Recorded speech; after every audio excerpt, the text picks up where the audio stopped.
Hi everyone, Grand Stratagem here, and today I am doing a Kenshi video on base building.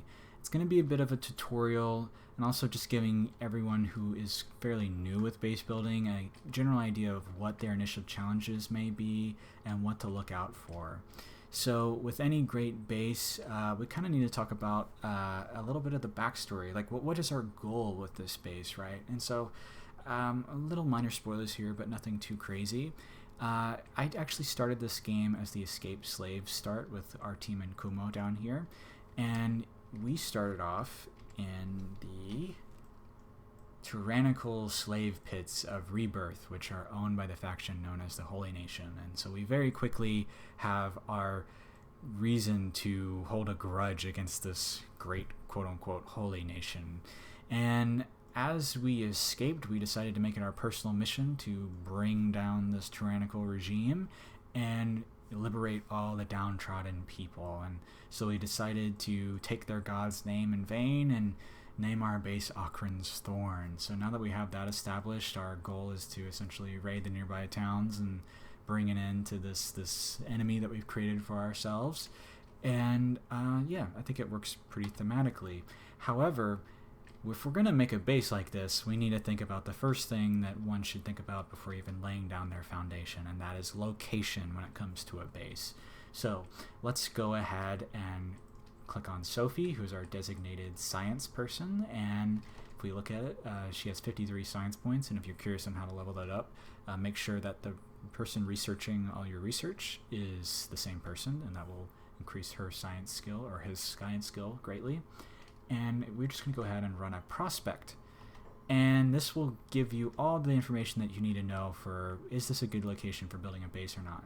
Ideally, you want to have 100 in every single resource, but this is Kenshi.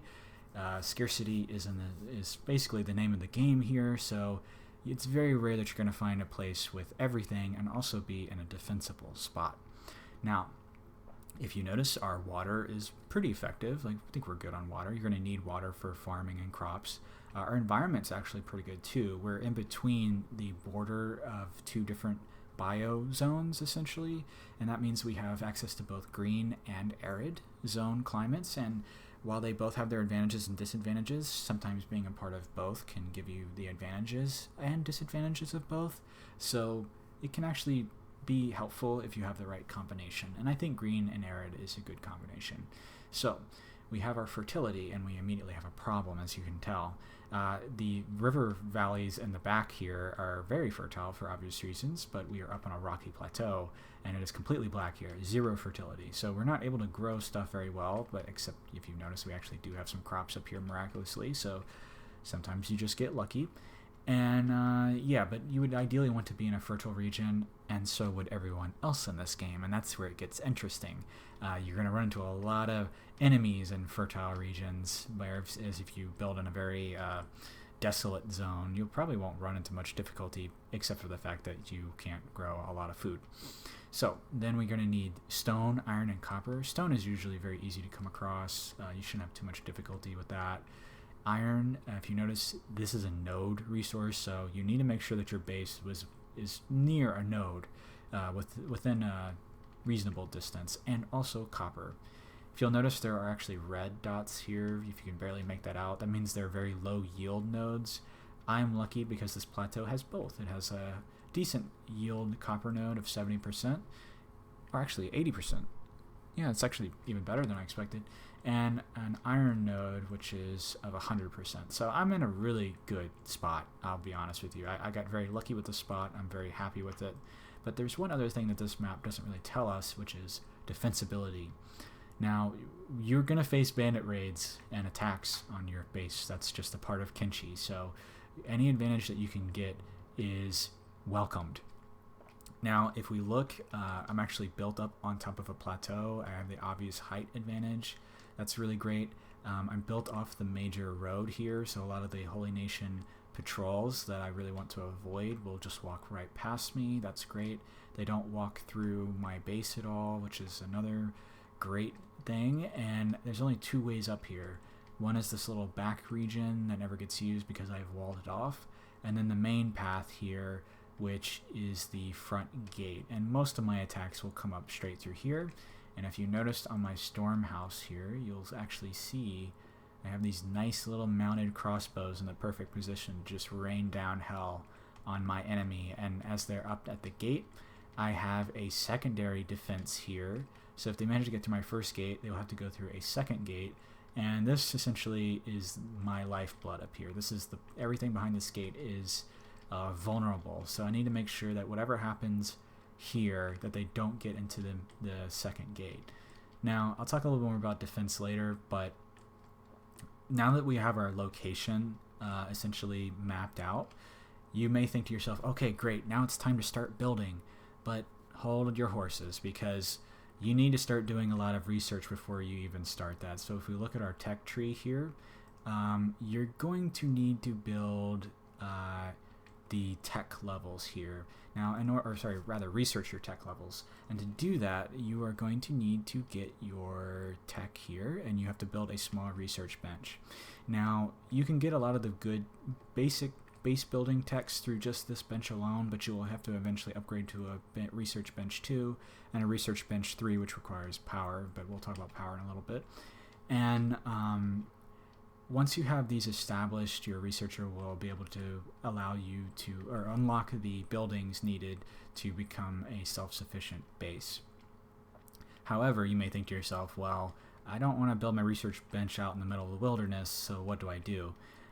Yeah, you can actually buy a house in towns, and I opted not to do this, but it is a very safe thing to do, is to buy a house in town and do all your research in said house. You can build within the realm of your own house, so you're allowed to build a research bench, but that house becomes very limiting very quickly, and you're going to want to go out and eventually become self-sufficient completely. So, now you've got all your research done, and we need to move on and talk about the initial steps to building your actual base here.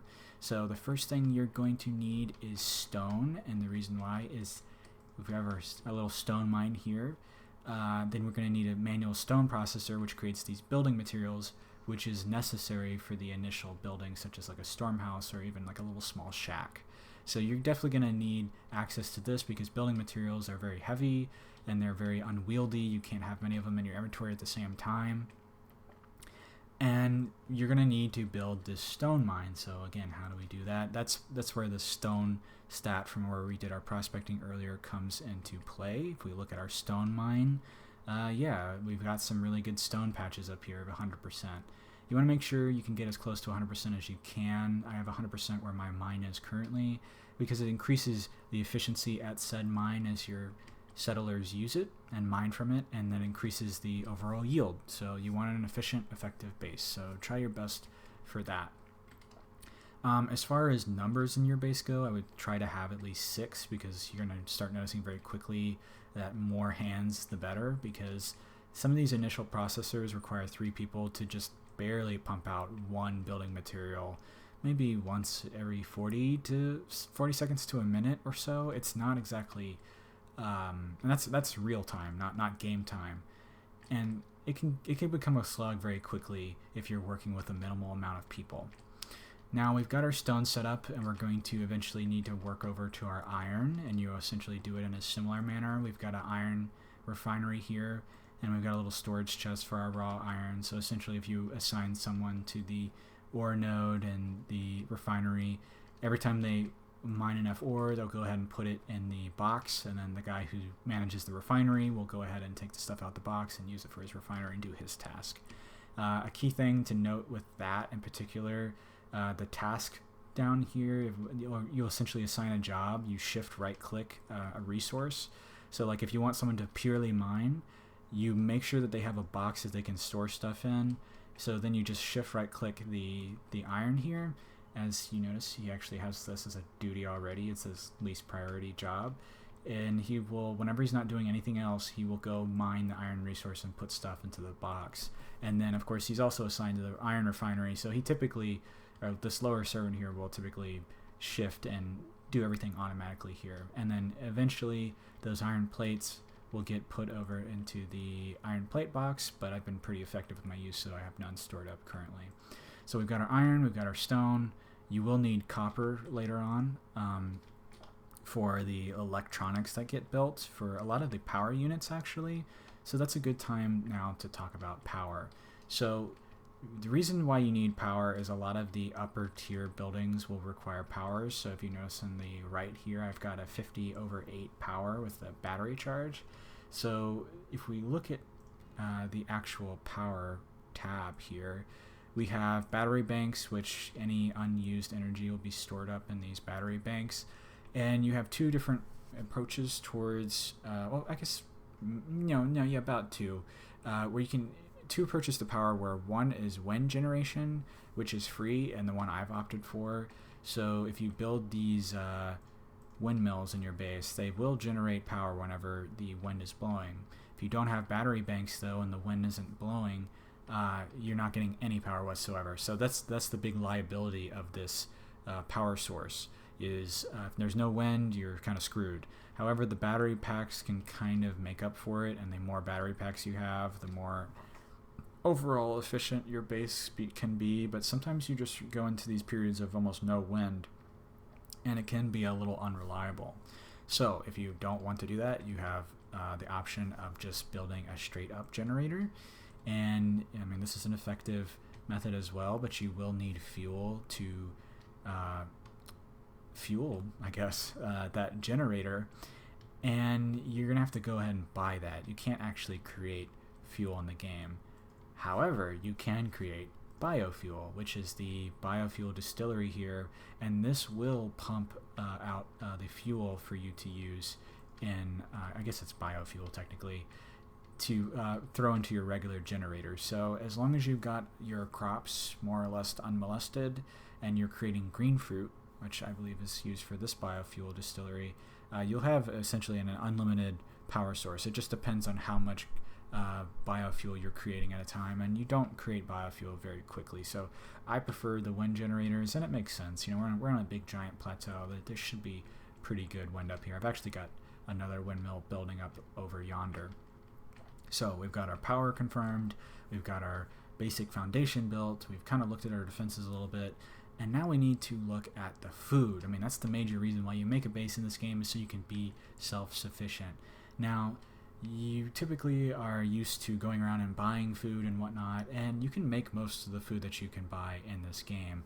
So I've actually opted to build wheat farms and cactus farms. So obviously you need to research them first, but if we go to our actual build tab here, we can look at farming, and I have an extra large cactus farm over here, and I have wheat.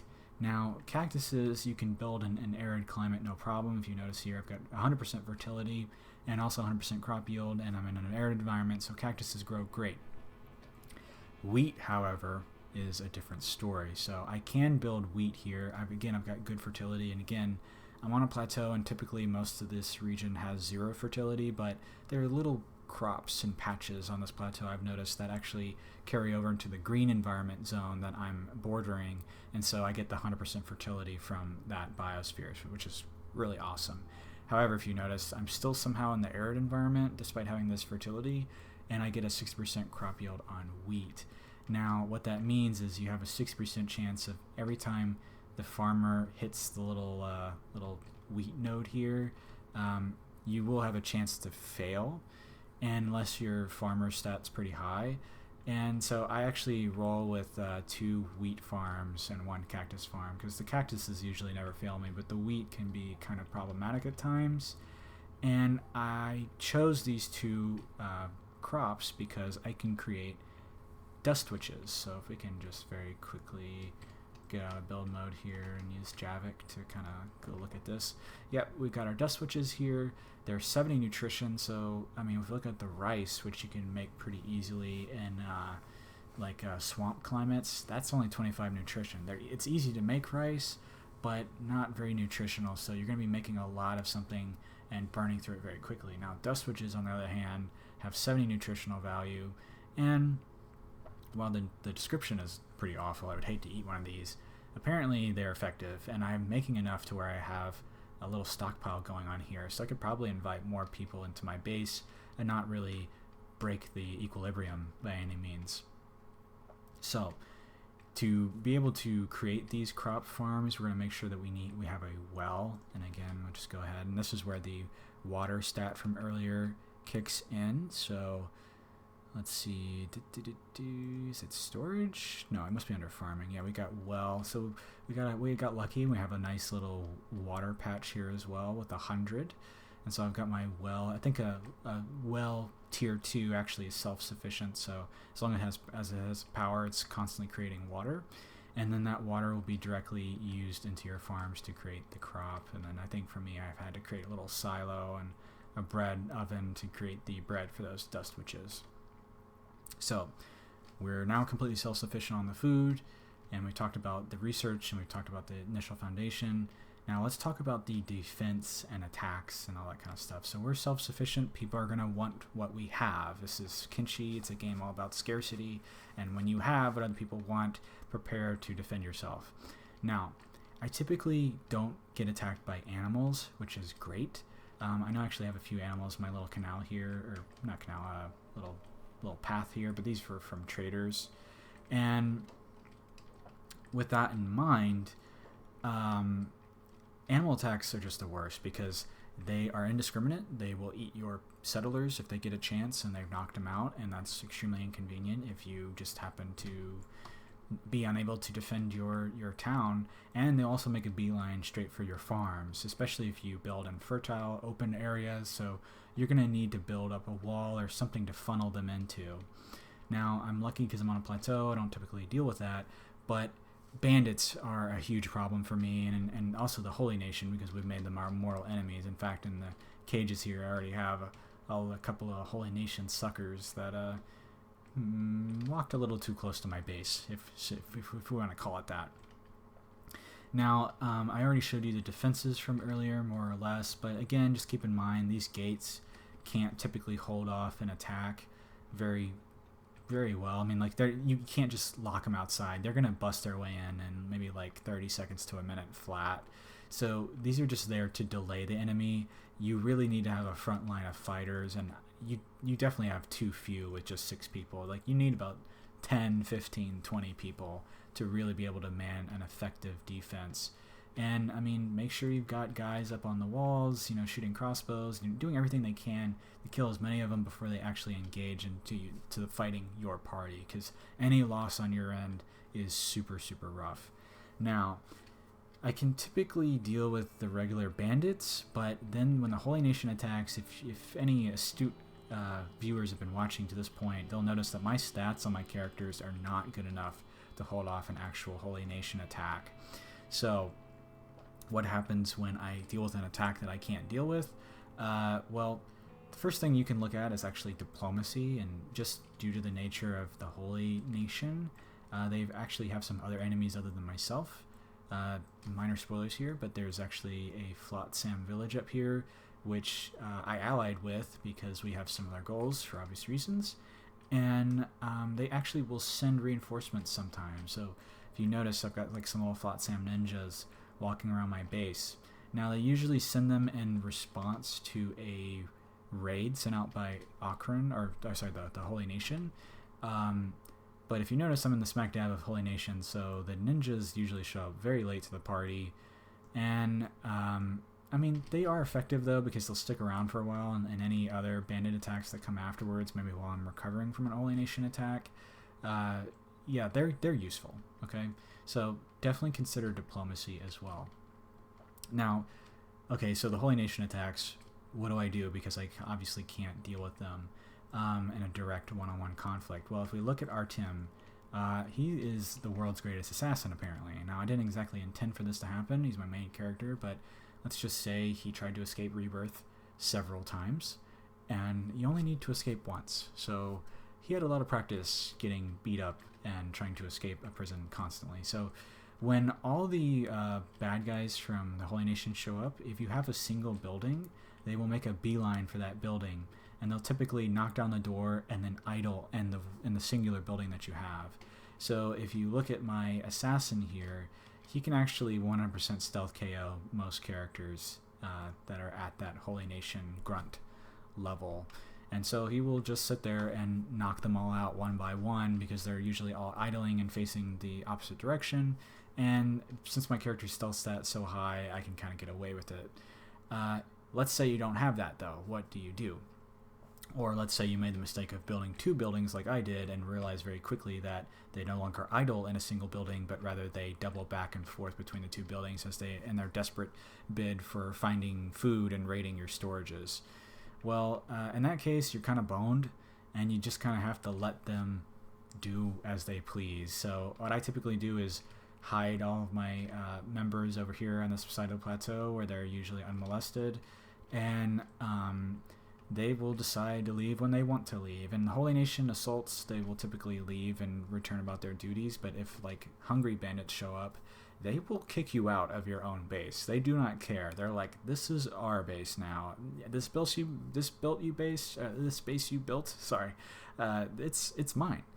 And I mean, by all means, go to the nearby town, hire some mercenaries, and take your stuff back. Just lay the beat down on these guys. Don't let people bully you in your own base.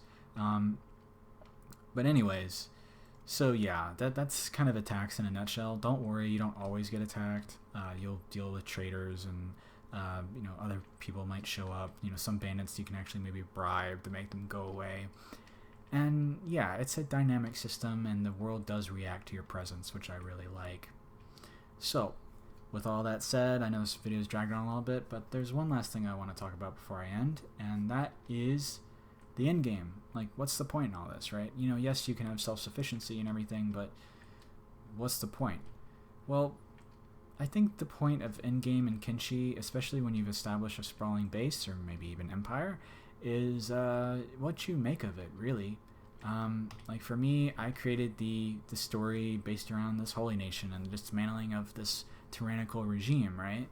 But if that doesn't really interest you, I mean, there's a lot of very difficult enemies in this game, and far-flung secrets, and lots of nice little things, and even bits of lore to discover if you decide to look hard enough. And trust me, you will have to go look for these things, because in order to access the end game research for your bases, you need the appropriate texts, which if we look here, I'm already starting to need with the ancient science books, which are not easily accessible, and also the engineering research, which is, you might actually find that in a few shops, but they have to be they're very advanced kind of shop, and those of you who are experienced with this game will kind of know what I'm talking about. So yeah, I hope that this guide / tutorial sort of helped. I know it dragged on more than I typically like to with my videos, but base building is an extensive process, and I hope that when you decide to go make your own base, that it's a hell of a good one. This is Grand Stratagem, signing out.